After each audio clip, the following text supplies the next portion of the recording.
শরীরের কোথাও কোনো আঘাত লেগে গেলে তার জন্য বিভিন্ন প্যাথিতে বিভিন্ন রকমের ওষুধ এবং মলম রয়েছে। কিন্তু আঘাতটা যদি মনের হয়, তাহলে কিন্তু হোমিওপ্যাথি ছাড়া আর অন্য কোনো রাস্তা নেই। কেননা হোমিওপ্যাথিতেই মনকে সব থেকে বেশি গুরুত্ব দেওয়া হয়েছে। হোমিওপ্যাথির মতে যে কোনো রোগ প্রথমে মনকে বিকৃত করে, তারপরেই শরীরে প্রকাশ পায়। আজকের এই ভিডিওতে মানসিক আঘাতের জন্য এরকমই কয়েকটি হোমিওপ্যাথিক মেডিসিন সম্বন্ধে আলোচনা করব। এর মধ্যে যে কোনো একটি হোমিওপ্যাথিক মেডিসিনকে যদি লক্ষণ অনুসারে সঠিকভাবে প্রয়োগ করা যায়, তাহলে মানসিক আঘাতজনিত মানসিক বিকৃতি এবং মানসিক আঘাতের ফলে সৃষ্টি হওয়া যেসব শারীরিক অসুস্থতা প্রকাশ পায়, সেই সবগুলোই কিন্তু সম্পূর্ণভাবে চলে যাবে। তবে এর জন্য অবশ্যই এই ভিডিওটি আপনাদেরকে সম্পূর্ণ দেখতে হবে। নমস্কার, আমি ডাক্তার মানবেন্দ্র মণ্ডল।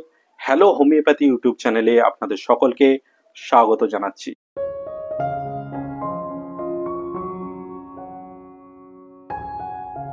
কোনো একটি ঘটনায় মানসিক আঘাত পাওয়ার পর বুদ্ধিবৃত্তি এবং ইচ্ছাশক্তি বিকৃত হয়ে যেসব ব্যক্তিরা মনে করেন যে তার কাছে হয়তো বাঁচার সমস্ত কিছু দরজাই বন্ধ হয়ে গিয়েছে, একমাত্র মৃত্যুর দরজাটি খোলা রয়েছে, এই কথা ভেবে তারা দিন রাত নিজের মৃত্যু কামনা করে থাকেন অথবা আত্মহত্যার জন্য প্রচেষ্টা করে থাকেন।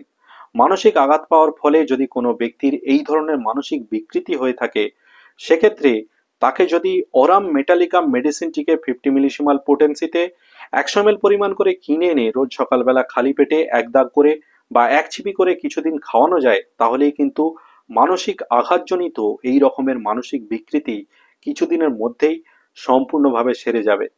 আবার কোনো একটি ঘটনায় মনে আঘাত পাওয়ার পর যেসব ব্যক্তিরা মনের কষ্টটিকে মনের মধ্যেই চেপে রেখে মনমরা হয়ে থাকে, একটি ঘরের মধ্যে একা একা দিন রাত সেই ঘটনার কথা ভেবে ভেবে অসুস্থ হয়ে পড়লেও মুখ ফুটে কারো কাছে সেই কষ্টের কথা প্রকাশ করতে চায় না, শুধু সময়ে সময়ে একটা দীর্ঘ নিঃশ্বাস ফেলে। কেউ কোনো কথা জিজ্ঞেস করলেও কোনো উত্তর দিতে চায় না, বরং বিরক্তই হয়ে থাকে। কিন্তু বাইরে আবার এরা এদের ব্যবহারটাকে এমনভাবেই নিয়ন্ত্রণে রাখে যে এদেরকে দেখে বোঝার উপায় নেই যে এরা কোনোভাবে মানসিক আঘাত পেয়েছে।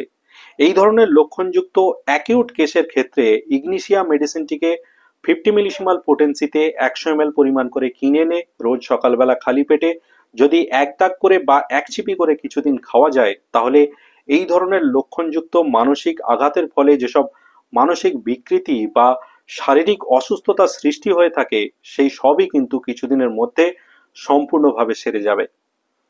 আবার যখন ঠিক একই রকমের মানসিক লক্ষণ পুরাতন অবস্থায় পৌঁছে গিয়ে ভীষণ রকমের শারীরিক এবং মানসিক অসুস্থতা সৃষ্টি করে, সেক্ষেত্রে ন্যাকটামিউর মেডিসিনটিকে 50 মিলিসিমাল পোটেন্সিতে 100 ml পরিমাণ করে কিনে এনে রোজ সকালবেলা খালি পেটে যদি এক দাগ করে বা এক ছিপি করে কিছুদিন খাওয়া যায়, তাহলেই মানসিক আঘাতের ফলে সৃষ্টি হওয়া এই ধরনের ভীষণ রকম মানসিক এবং শারীরিক অসুস্থতা কিছুদিনের মধ্যেই সম্পূর্ণভাবে সেরে যাবে।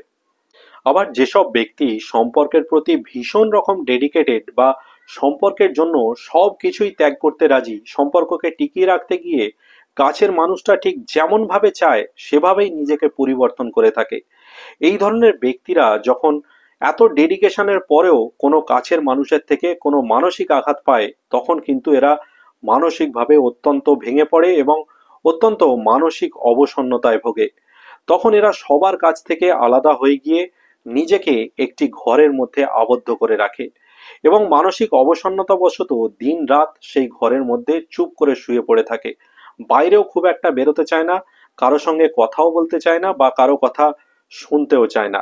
এই ধরনের লক্ষণযুক্ত ব্যক্তিদের মানসিক আঘাতের ফলে যদি এই ধরনের মানসিক বিকৃতির সৃষ্টি হয়ে থাকে, সেক্ষেত্রে অ্যাসিড ফস মেডিসিনটিকে যদি 50 মিলিসিমাল পোটেন্সিতে 100 ml পরিমাণ করে কিনে এনে রোজ সকালবেলা খালি পেটে এক দাগ করে বা এক চিপি করে কিছুদিন খাওয়ানো যায়, তাহলে কিন্তু এই ধরনের লক্ষণযুক্ত ব্যক্তিদের মানসিক আঘাত লাগার ফলে যেসব মানসিক বিকৃতি বা শারীরিক অসুস্থতা প্রকাশ পাবে, সেই সবগুলোই কিছুদিনের মধ্যে সম্পূর্ণভাবে সেরে যাবে।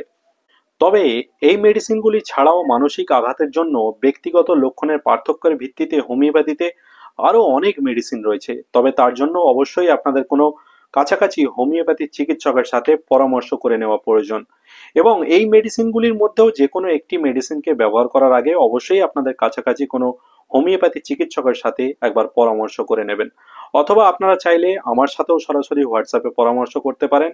এই মুহূর্তে যে হোয়াটসঅ্যাপ নম্বরটি আপনারা স্ক্রিনে দেখতে পাচ্ছেন, এই হোয়াটসঅ্যাপ নম্বরে যোগাযোগ করে আপনারা সরাসরি আমার থেকেও পরামর্শ করতে পারেন বা আমার থেকে চিকিৎসাও নিতে পারেন। আজকের এই ভিডিওটি আপনাদের কেমন লেগেছে অবশ্যই আপনারা কমেন্ট বক্সে কমেন্ট করে জানাবেন, এবং যদি আপনারা এই চ্যানেলে সম্পূর্ণ নতুন হয়ে থাকেন তাহলে অবশ্যই চ্যানেলটিকে সাবস্ক্রাইব করে রাখবেন, যাতে এই রকমের নতুন নতুন এবং গুরুত্বপূর্ণ ভিডিও আরও পেতে পারেন।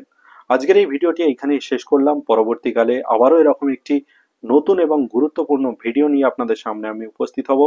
ততদিন সবাই সুস্থ থাকবেন, ভালো থাকবেন, নিয়মিত শরীরচর্চা করবেন। ধন্যবাদ।